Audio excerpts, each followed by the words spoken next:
Segunda de Timoteo, capítulo 1, versículos del 12 hasta el final.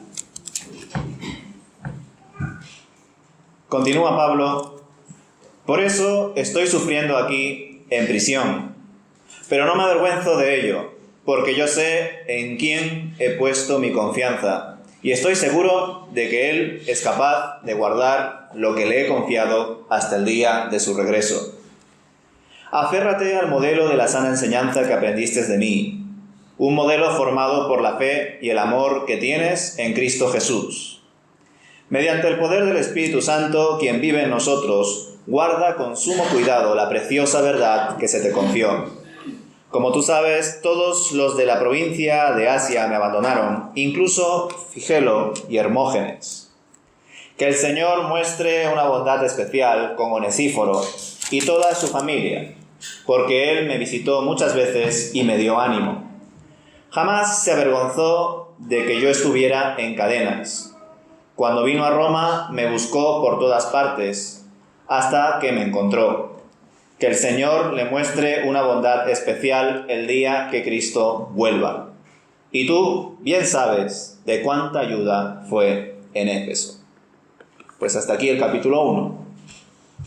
El apóstol Pablo se muestra en estos versículos como un hombre seguro. Sabe que no está solo y no se avergüenza en absoluto por su situación, ya que tiene muy claro a quién ha creído. Tiene muy presente a quién sirve, y aunque se encuentre preso y prácticamente sin recursos, sabe que su vida está bien guardada en Cristo. Así que no importa que lo condenen a muerte, él está seguro de a quién ha creído. Él sabe que en Cristo es libre, así que no pasa nada por estar preso. Él sabe que en Cristo será enaltecido, así que no le importa ser humillado y maltratado como un malhechor e instigador. Ciertamente Pablo estaba seguro de su relación con Dios porque experimentó el tremendo contraste con su antigua vida, cuando era enemigo de Dios, cuando era perseguidor de los cristianos. Y aún así el Señor tuvo misericordia de él, le dio una nueva oportunidad y le encomendó la misión de ser, como vimos el domingo pasado en el versículo 11, su predicador, apóstol y maestro. Ya varias veces hemos visto que el apóstol Pablo menciona el asunto de la vergüenza. Aquí le confiesa a Timoteo que no se avergüenza por todo lo que padece, y en el versículo 8 le mandó a su discípulo que no se avergüence tampoco. Y por supuesto podemos recordar otros textos más donde Pablo menciona este mismo concepto. El más famoso seguramente sea Romanos capítulo 1, versículo 16, cuando dice que no se avergüenza del Evangelio porque es poder de Dios para salvación a todo aquel que cree. Y claro, ¿por qué mencionar tanto el asunto de la vergüenza? Pues podría ser porque su vida no manifestaba de forma terrenal la salvación y la esperanza que solía predicar en el poder y la gracia de Dios. Y ya sabéis que tanto los judíos como los gentiles veían a las deidades como medios para obtener beneficios que de algún modo se puedan reflejar en lo terrenal. Y que Pablo haya sido constantemente insultado, menospreciado, encarcelado, perseguido, apedreado y acusado, no lo presentaba precisamente como una muestra de que el Dios que predicaba fuese real. Al menos no para la mentalidad de muchos en aquella época. Debemos tener en cuenta también que en los tiempos de Pablo el ateísmo no existía como tal. La mayoría de las personas solían ser creyentes o supersticiosas, vivían bajo las tradiciones religiosas y culturales, como era el caso de los judíos, o directamente bajo un politeísmo o panteísmo, dependiendo de qué tipo de población pagana se tratase. Pero en el caso de los romanos estaba claro que tenían reverencia por diferentes dioses, heredados también de los dioses griegos. Por tanto, que Pablo fuese una persona tan pobre, tan débil, tan privada de su libertad, sería seguramente un motivo de burla, y muchos lo señalarían como una persona que estaba fuera de sí y que no era digno de ser escuchado, como vimos en Hechos capítulo 17, con su visita a la ciudad de Atenas. Hay otros ejemplos, como el diálogo que tuvo Pablo con el rey Agripa en Hechos 26. En un momento dado el rey le confiesa al apóstol que por poco le persuade a hacerse cristiano, ¿recordáis? Y Pablo le confiesa que ojalá, no solamente él, sino todos los presentes, se convirtiesen como él, salvo por las cadenas. pues él sabía que por dentro vivía en libertad. Y sin embargo el rey Agripa y las autoridades presentes estaban encadenados por dentro. No eran libres, sino más bien esclavos de sus propios pecados. El propio Festo, anteriormente, en ese mismo capítulo, le dijo a Pablo que estaba loco, que las muchas letras le habían vuelto loco. Pero el apóstol no estaba loco, les estaba exponiendo la verdad, el evangelio. Pero muchos no eran capaces de verlo, se quedaban con lo que tenían delante, con lo que estaba al frente de sus ojos, y eso les impedía ver más allá, buscar a Dios y concebir la eternidad y la necesidad de una vida eterna. Como diría una persona cuyo nombre no me acuerdo, a veces el árbol nos impide ver todo el bosque. Es decir, a veces lo que tenemos delante nos impide ver todo lo que hay alrededor, y detrás, y más allá. Por ello, debemos hacer autocrítica de cómo vivimos año a año. No vaya a ser que por centrarse en aspectos pasajeros, circunstanciales, terrenales, nos estemos olvidando de lo más importante, Cristo. Volviendo al texto, todo este asunto de la vergüenza, la burla y el desprecio, por supuesto, me hace recordar al escarnio que recibió el propio Jesús en la cruz. Un escarnio que también habrá sufrido el apóstol Pablo por parte de los judíos y de los gentiles incrédulos. Algo como lo siguiente que voy a decir. Así que dices, Pablo, que Jesús es el Mesías, que ha muerto y resucitado, que es real, que está con el Padre en el cielo. Pues muy bien, ¿por qué no te saca de la cárcel ahora? ¿Por qué te está yendo tan mal? ¿Dónde está tu Dios que dices que nos puede salvar? ¿Por qué no te está salvando a ti?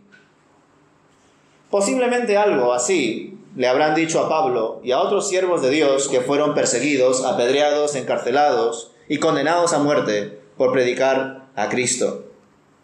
Y pienso que todo esto fue así porque ya este tipo de argumento lo usaron con el propio Jesús.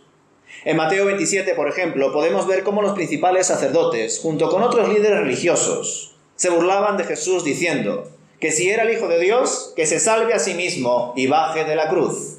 ¿Recordáis?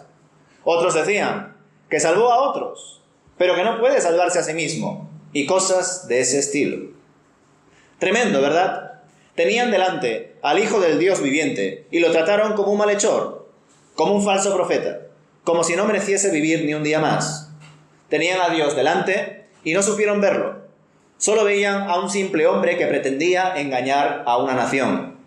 Por ello, hermanos, debemos ver la cruz, debemos ver a Cristo y a Cristo crucificado, para preguntarnos, ¿qué vemos allí?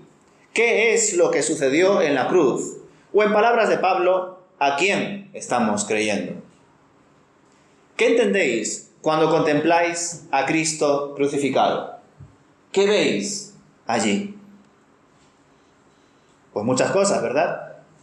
Al justo dando la vida por los injustos, al Hijo unigénito siendo obediente al Padre hasta la muerte y muerte de cruz, al único, santo y perfecto, pagando por nuestros pecados, poniéndose en nuestro lugar, pues era necesario que alguien pagase nuestras deudas. Porque si no, no habría justicia, y Dios no puede dejar de ser justo, porque dejaría de ser Dios. Y si Dios deja de ser Dios, nada es, nada existiría, pues todas las cosas en Él subsisten. Si no hay Dios, no hay nada. Qué bueno saber que Dios no cambia. Qué bueno saber que Él es el que es. Como diría Él, yo soy. Y gracias a su inmutabilidad, gracias a que Él es perfecto, gracias a que Él confía en sí mismo, es fiel a sí mismo, nosotros podemos estar confiados en Él, porque Él no cambia. No es como nosotros que decimos una cosa y luego hacemos otra, que estamos constantemente llenos de disonancias cognitivas. Sin embargo, Dios es fiel. Si Dios dejase de ser Él, pues ¿qué sería de nosotros? Por tanto, hermanos, en la cruz, desde luego, no podría decir todas las implicaciones que hay ahí detrás. Entre otras cosas porque es un misterio también. Desde luego, hay muchos aspectos que el Evangelio, la palabra, nos revela, pero el misterio de la cruz es tan grande que espero que estando delante del Señor podamos comprender aún más acerca de su amor. Ahora bien, Cristo es la respuesta. Es la respuesta al problema de la muerte, al problema del pecado y también la restauración de toda esta creación caída, especialmente la humanidad. Pero además Él no solamente fue una mera solución al problema. Es decir, Jesús no es la consecuencia del pecado. Pues antes de que existiese el problema, antes de que existiese la desobediencia en el Edén, Él ya estaba. Él ya se había incluso entregado por nosotros. Si no hubiese sido así, por el propio pecado, Dios hubiese quedado encadenado. Porque siendo Él santo, justo y perfecto, ¿cómo puede relacionarse con algo imperfecto, con algo impuro, con algo pecaminoso? No podría. Sin embargo, pese a que en el Edén se rompió la relación, esa situación, ese estatus que había allí, Dios continuó relacionándose con la humanidad, ¿verdad? Y eso se dio así, por cuanto Cristo, el Cordero, fue inmolado antes de la fundación del mundo. Por eso es que Jesús no solamente es el efecto a una causa, no solamente es una consecuencia al pecado, es mucho más que todo eso. Por ello, hermanos, para comprender a quién hemos creído, no solamente debemos contemplar a Cristo crucificado, sino que también debemos ver la cruz y la tumba vacía. Pues el acontecimiento de la resurrección de Jesús es lo que impulsa, determina y guía nuestra fe. En palabras de Pablo, si Cristo no ha resucitado, vana es nuestra fe. Así que en Él sabemos que tenemos esperanza, tenemos confianza. Si Cristo no hubiese resucitado, no tendría mucho sentido nuestra fe, pues tendríamos la incertidumbre de la muerte. No sabríamos cuál es el sentido de la vida, no existiría esperanza. Y no viviríamos en amor, sino más bien en temor y sin propósito. Cada uno intentaría buscar su propio propósito, sus propios objetivos. Pero ¿cómo podemos saber nosotros qué es lo que nos conviene si no somos capaces de ver más allá de lo que está delante de nuestros ojos? Solamente el Señor sabe qué es lo que nos conviene. Por ello es que debemos buscar de su voluntad. Debemos buscar de su dirección. Pues nosotros no sabemos andar como conviene. Solamente Él nos muestra por dónde debemos de pisar. Entender que el Señor tiene poder sobre la vida y sobre la muerte, que Él es el creador de la vida y la vida en sí misma, y que ha vencido a la muerte, al maligno y al pecado, es la mayor noticia que podríamos recibir. Y si verdaderamente creemos en Él y sabemos a quién hemos creído, tendremos la certeza de que nada nos podrá separar de Él. Pues Él ha vencido todo lo que tenía que vencer. Ha hecho todo lo que tenía que hacer. Consumado es.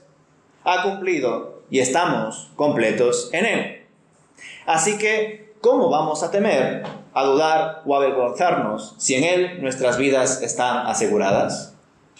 Pues de Él somos, así que ya sea que vivamos o muramos, somos del Señor.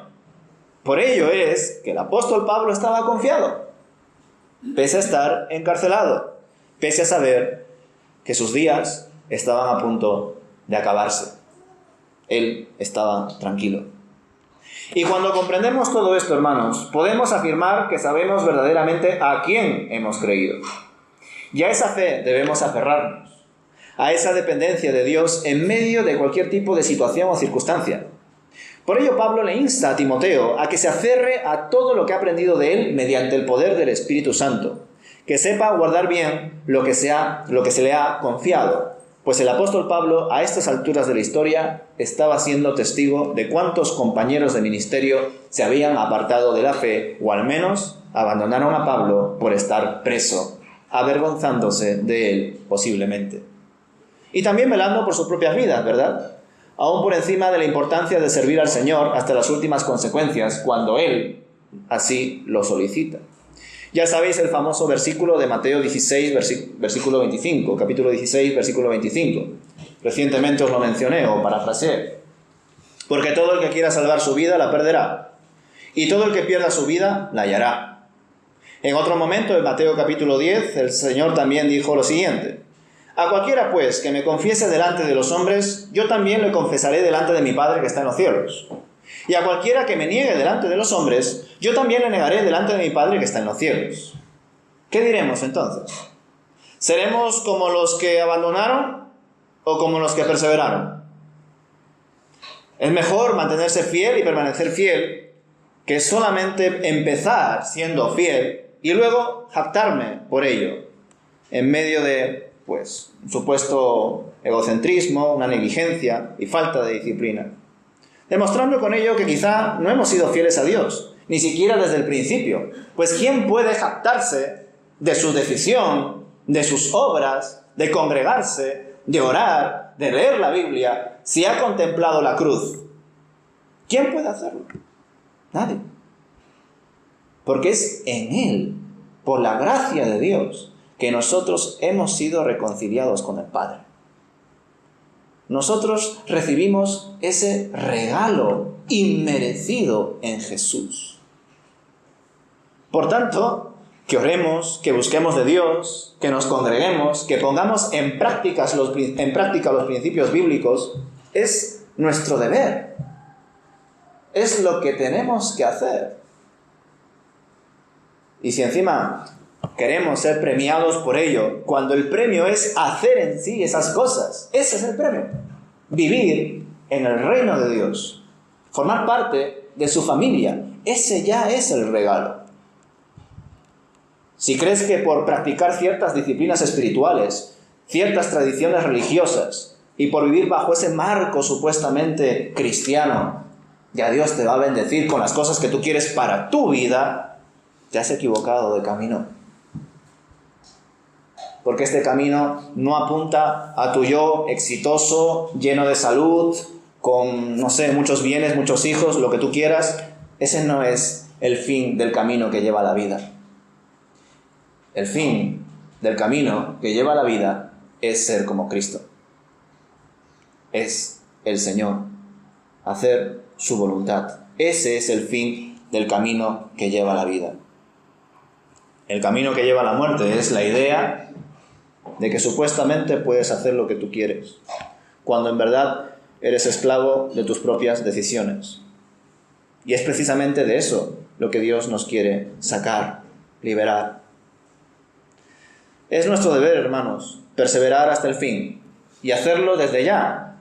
No pensar que ya habrá tiempo para ajustar cuentas con Dios, pues los que piensan así luego les falta tiempo. Y a veces el mal ha hecho tanta mella en sus corazones que no son capaces de ver la luz al final del túnel, por cuanto se encuentran muy lejos y muy perdidos por sus pecados, por sus malas decisiones. Pero ya sabéis, hay gente que vive así. No hace falta preocuparse ahora por hacer las cosas correctamente delante de Dios, dirían. Ya lo haré cuando sea anciano. Si no, os invito a que vayáis a iglesias católicas, por ejemplo. Raro es que encuentres a un joven ahí. ¿Por qué? Porque lo dejan para última hora. Ya cuando he vivido la vida, ahora que estoy jubilado y que puedo pensar en las cosas, pues quizá deba ir al confesionario, quizá deba ir a la misa, para de algún modo arreglar cuentas con Dios y que pueda ir al cielo. Pero ya os lo he dicho muchas veces. ¿De qué vale ir al cielo si no amas a Dios? ¿Qué harías ahí? De forma hipotética hablo, porque evidentemente no vas a ir al cielo por tus obras, ni porque tú digas, pues sí, voy al cielo. No, eso es cultura popular. En el cielo vas a hacer muchas cosas similares a las que haces aquí en la tierra en cuanto a que estarás sirviendo a la voluntad de Dios. Por tanto, si verdaderamente entiendes qué es el cielo, si verdaderamente quieres ir al cielo, pues no vas a esperar al cielo para recién hacer lo que puedes hacer ahora. ¿Qué es la voluntad de Dios? ¿Qué es buscar su reino y su justicia? Pero si no quieres hacer esto ahora, pues evidentemente no lo vas a hacer después.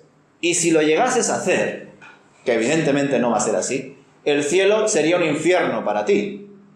Porque tú no amas a Dios, ni todo lo que tiene que ver con Dios. Entonces, ¿qué harías en el cielo? Nada. Estarías sufriendo constantemente porque tienes que hacer caso a Dios cuando tú lo único que quieres hacer es lo que me da la gana, lo que me apetece a mí. Y sin embargo el cielo es, ya no vivo yo, vive Cristo en mí. Y si entendemos eso, que vivimos por la fe de Dios, pues ahora es cuando podemos ya dar esos pasos de fe. ¿Para qué dejarlo para más adelante si verdaderamente somos conscientes de ello? ¿Para qué? Pero desde luego, como he dicho, hay personas que se engañan, que piensan, ya arreglaré algún día cuentas con Dios. Cuando sea más tarde, cuando ya sea mayor. Pero claro, ¿cómo sabes tú cuándo será tu último día? ¿Cómo puedes creer que una vida de desorden y pecado no va a tener consecuencias? Y sobre todo, como digo, ¿por qué dejar para más adelante algo que se entiende que es lo más importante por cuanto hemos sido creados para ello? Hemos sido creados por Dios, hermanos. Por consiguiente, es lógico que también debamos vivir para Él. Y que sin Él no hay razón de ser.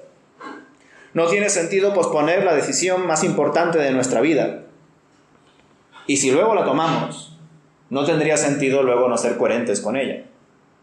Porque si no, ¿para qué has decidido ir por el camino de la vida? Si luego vas a volver y otra vez vas a tomar el camino hacia la muerte.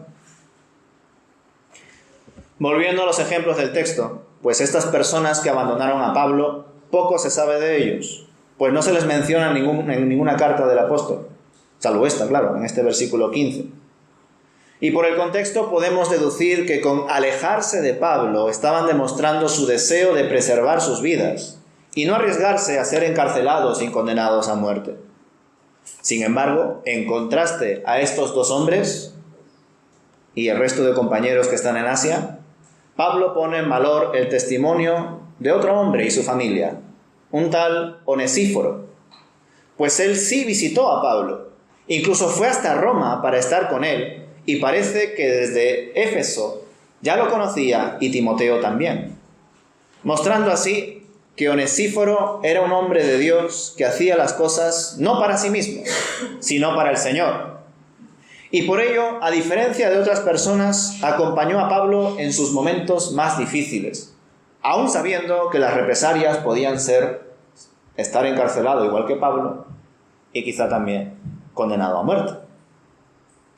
Desde luego, a la hora de leer estos versículos, donde se nos da un ejemplo claro de fe, y luego se nos comparte dos casos muy diferentes, nos debemos plantear qué tipo de fe tenemos. ¿Cómo estamos creyendo en Dios? ¿Es Dios lo más importante de nuestra vida? ¿Es Él nuestra vida entera? ¿O es solo un complemento de nuestra vida?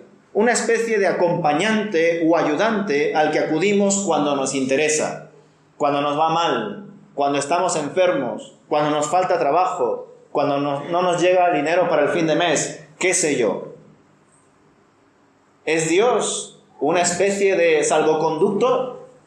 ¿Es un ser que está bajo mi poder? Yo le llamo Señor, pero en verdad es mi siervo y tiene que obedecer a mis oraciones y darme todo lo que yo le pido. ¿O es más bien Él el que me dice qué es lo que debo de hacer con mi vida, porque ya no es mía, es suya? Y de esa manera vivir correctamente, vivir dignamente y hacerlo para la gloria de Dios. ¿Qué es Dios para nosotros, hermanos? ¿Nuestra vida entera o solamente un complemento de ella? ¿Vivimos para Dios o vivimos para nosotros mismos? ¿Es Dios la vida misma o solo una parte de nuestra vida? Pues solo el tiempo y el Señor nos mostrará a nosotros mismos si somos más como Figelo o Hermógenes o si somos más como Onesíforo y los de su casa. Solamente podemos ser una de las dos opciones. Pero por ahora reflexionemos. Reflexionemos y entendamos a quién hemos creído. Porque es muy fácil decir en Dios. Es muy fácil decir en Jesús. Pero si verdaderamente creemos en Jesús, le creemos a Él, pues conforme a lo que Él nos enseña, conforme a lo que Él nos muestra con su Espíritu y con su palabra, nosotros viviremos. Si no, diré que creo en Él, pero de boca para afuera, porque mi corazón estará lejos de Él. Y desde luego que podemos engañar a mucha gente, a nuestra familia, a iglesias, ONGs, etc. Pero Dios no puede ser engañado. Dios no puede ser burlado. Y desde luego los frutos que dan nuestra vida, nuestro tiempo, nuestro trabajo, mostrarán si verdaderamente creemos en Dios como decimos, o si en verdad en quien creemos es en nosotros mismos, en nuestra propia sabiduría, en nuestro propio entendimiento. Así que, como digo, hermanos, debemos de reflexionar, debemos de seguir profundizando a quién estamos creyendo. ¿Estamos creyendo de verdad en Jesús? ¿O estamos creyendo en otra cosa? O peor aún, porque ya sabéis que el engaño y todo esto es algo muy sutil. Es posible que hayamos creado un Dios a nuestra imagen y semejanza. Un Dios hecho según nuestras expectativas, según nuestros deseos. Es posible que estemos hablando con un Dios que no existe, por cuanto no es el Dios verdadero, sino un Dios que me he construido yo para de algún modo poder sobrevivir en el día a día. Como diría la parábola, como ese fariseo que ora consigo mismo, o más bien como aquel que busca de Dios. Pues hermanos, el Dios verdadero se da a conocer a través de su palabra y su Santo Espíritu. A Él debemos ir, así que os animo a seguir buscando de Él. Que el Señor nos ayude a ser coherentes con la fe que decimos tener. Y que el Señor nos ayude a dar frutos que tengan que ver con esa fe que decimos creer. Desde luego no quiero que os quedéis con un sentimiento de incertidumbre. Simplemente estoy intentando romper con aquellos ídolos que a veces construimos y que les ponemos el nombre de Dios. Porque el Espíritu mismo nos dice a nosotros que somos hijos de Dios y por tanto eso es algo personal. Cada uno es consciente de si verdaderamente entiende por parte de Dios que es su hijo. Pero si por alguna razón no entiende eso, pero quiere ser hijo de Dios, pues entiendo que Dios ya está tocando tu corazón. Porque un hijo del diablo no quiere ser hijo de Dios porque sí. Un hijo del diablo quiere ser hijo de Dios cuando ya ha sido tocado por el Señor y empieza a creer, empieza a vivir de nuevo. Así que, hermanos, que el Señor nos dé esa seguridad, esa certeza en nuestro Señor Jesús. Y si Él, como hemos visto durante la presidencia, tiene que romper con algún tipo de construcción mental o física que tengamos para que de esa manera busquemos a Dios, pues qué bueno sería, ¿verdad? Casi ninguno piensa que Dios puede ser así, ¿no? Que Dios pueda destruir una parte de nuestra vida. Pero si Dios en algún momento lo hace, y desde luego Dios lo ha hecho, es para que de esa manera podamos tener una vida plena en Él. ¿Y qué es mejor? ¿Perder algo de esta vida o perder toda nuestra alma? Dando a entender esa frase, ¿no? ¿De qué vale ganar el mundo si pierdes tu alma? Pues que ojalá Dios destruya aquellos ídolos, aquellas cosas que hemos construido en nuestras vidas con el fin de que andemos en la vida, andemos en Cristo. Amén.